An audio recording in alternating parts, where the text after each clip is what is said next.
Hello everybody and welcome to another episode of LJ Law, Family Law TV. I am Bonnie Leonardo, your host. Today's question is a very difficult topic that I deal with on occasion here at the office. The question is, can I ask the judge to order that my spouse get a mental health evaluation as part of our divorce and or custody proceeding?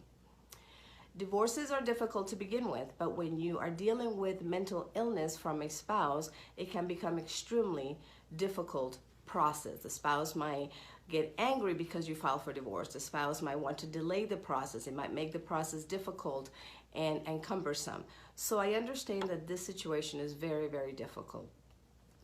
When you ask the judge to order anything in a divorce proceeding, you must have a legitimate reason for that request. So asking the judge does not necessarily mean that you're going to get your request granted, but failing to ask will always result in a denial. So my position is always ask.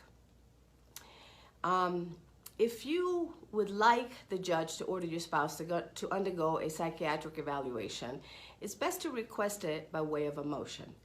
Be certain that your motion clearly explains the reasons for your request and how your spouse's mental state can have the potential to harm or threaten you and or the children. Be sure to include specific instances and circumstances that give the judge the best information possible to make the best decision possible.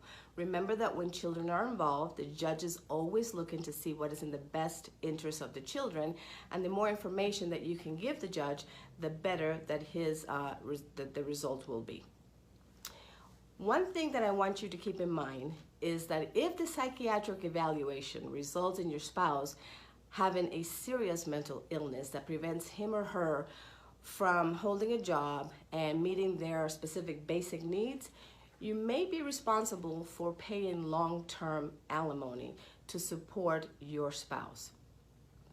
Remember also to remain calm whenever you are dealing with your spouse, and if you feel any sort of threat from your spouse towards you or towards the children, you may want to consider filing a domestic protective order.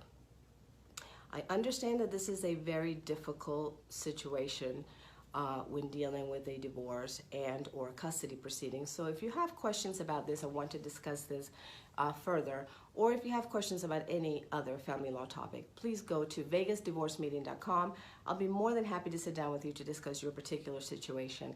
And as always, I want to thank you for tuning in, and I will see you next time.